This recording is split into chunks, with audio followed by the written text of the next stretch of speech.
DNP vlog. આ ચેનલની શરૂઆત 21 જૂન 2023 ની અંદર કરવામાં આવી હતી। આ ચેનલમાં કુલ 250 વિડીયોઝ છે અને 167 જેટલા સબસ્ક્રાઇબર્સ છે। મિત્રો 2026 આવતા મને થોડુંક આમ તમને કહેતા દુઃખ અનુભવાશે।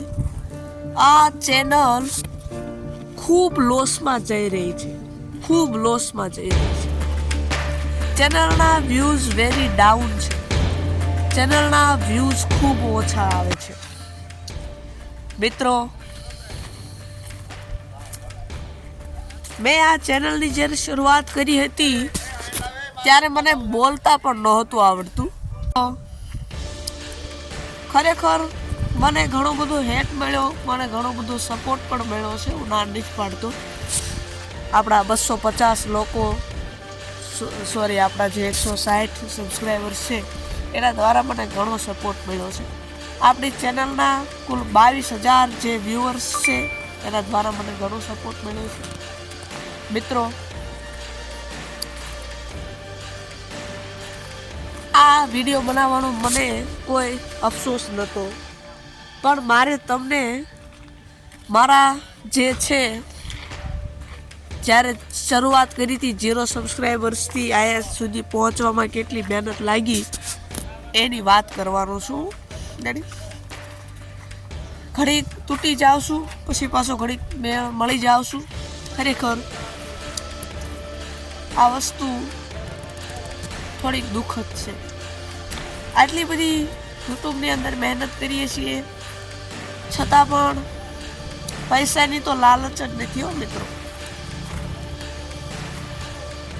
મેં જ્યારે ડીએનપી વ્લોગ્સની શરૂઆત કરી હતી ત્યારે મિત્રો મને એમ થયું કે થોડીક એડિટિંગ શીખી જશે, મને થોડુંક યુટ્યુબનું નોલેજ થઈ જશે, એટલે મેં ચાલુ કર્યું હતું। પહેલો વિડીયો મારા મામાના છોકરા એટલે દર્શકભાઈએ કેમેરો લઈને બનાવ્યો હતો, હું જે શિક્ષણનું કહેતો હતો, ઇંગ્લિશનું ભણાવતો હતો એ। પછી ધીમે ધીમે સમય આવતાની સાથે બધું ફરી ગયું અને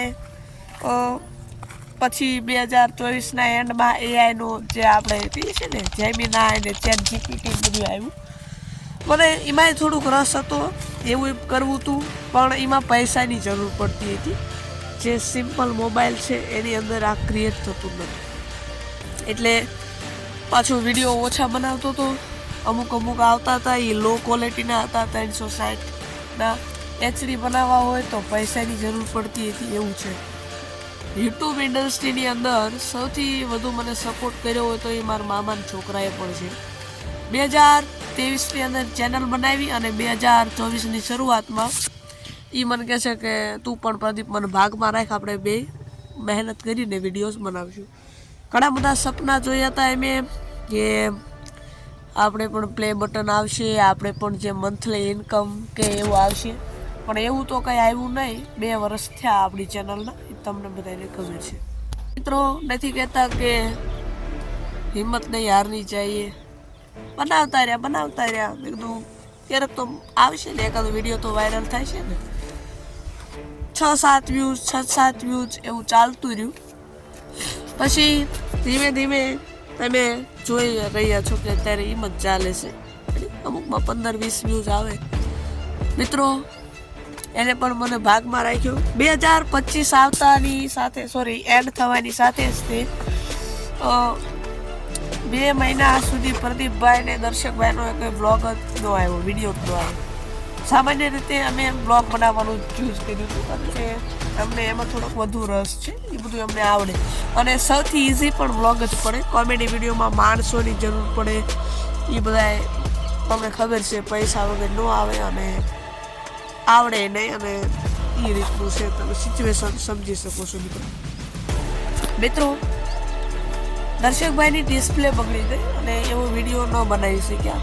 મારે પણ નેટવર્ક નહોતું, મારા ફોનમાં ઇસ્યુ હતો, એટલે હું પણ ન મૂકી શક્યો।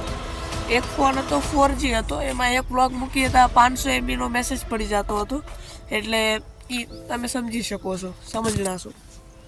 એટલે મિત્રો આમ નામ ચાલતું રહ્યું। ત્યારે મિત્રોએ મને વાત કરી કે કેમ વિડીયો નથી આવતો, એટલે મેં એને જવાબ આપ્યો ટૂંક સમયમાં આવશે, બનાવશું. એટલે તો પછી મારા 2-3 મિત્રોએ કીધું કે કેમ પ્રદીપ વિડીયો નહીં આવતો. મેં કીધું આવશે, ઇસ્યુ છે થોડોક નેટવર્કનો.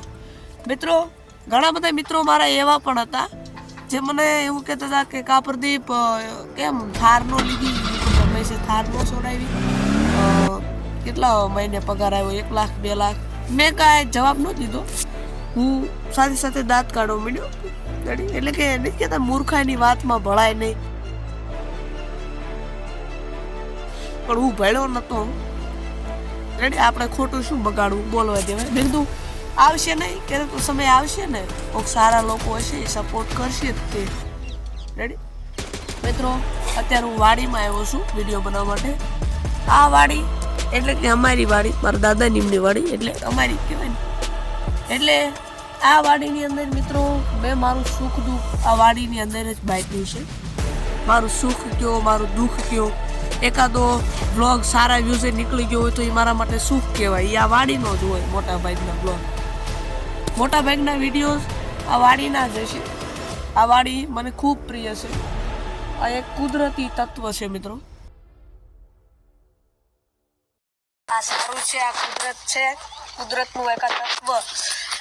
એના જ આપણે વિડીયો બનાવીશું. આપણે કોઈ પણ રીતના બીજા વિડીયો નથી બનાવતા. આપણે વિડીયોમાં તમને કોઈ ગાયરું નહીં જોવા મળતી, કાંઈ જોવા મળતી, કાંઈ સપોર્ટ કરો, સપોર્ટ કરો, સપોર્ટ કરો, સપોર્ટ કરો, સપોર્ટ કરો, સપોર્ટ કરો. મારે કોઈ સ્ટેન્ડ નથી, કોઈ સેટઅપ નથી, એવું બધું. એક સેટઅપનો વ્લોગ પણ બનાવ્યો હતો, ફેલ ગયો. ખૂબ મહેનત કરી હતી, 6-7 મિનિટનો વ્લોગ હતો. એટલે આમ બધું બની જાય ને છેલ્લે એક નાની આમથી આમ એવું ઇસ્યુ આવે ને, ખૂબ દુઃખ લાગે. કે આ વિડીયો મૂકી દીધો હોત, થંબનેલ મસ્ત બધા જોત તો કેવો આનંદ મળે. એ બધા તમને હસાવવા માટે મિત્રો અમારી જે અંદરનું જે દર્દ છે ને, એ તમને ન ખબર હોય કેટલું હોય.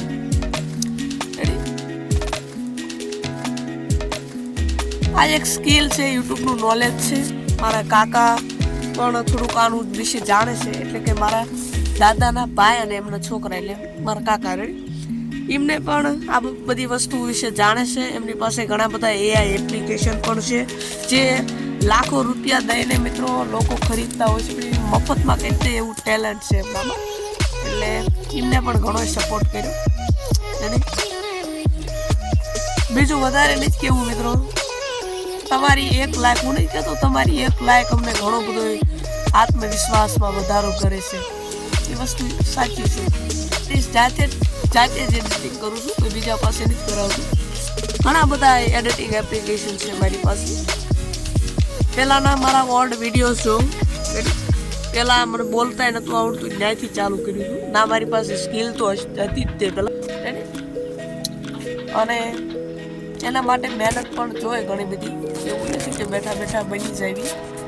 થોડુંક ભણવામાં પણ ધ્યાન આપવું પડે, એટલે વિડીયો નહોતા આવતા. બાકી મારે તો રોજના 10 વિડીયો અપલોડ કરવા છે. વ્યૂઝ નો આવે તોય તે, ને આવે તોય તે.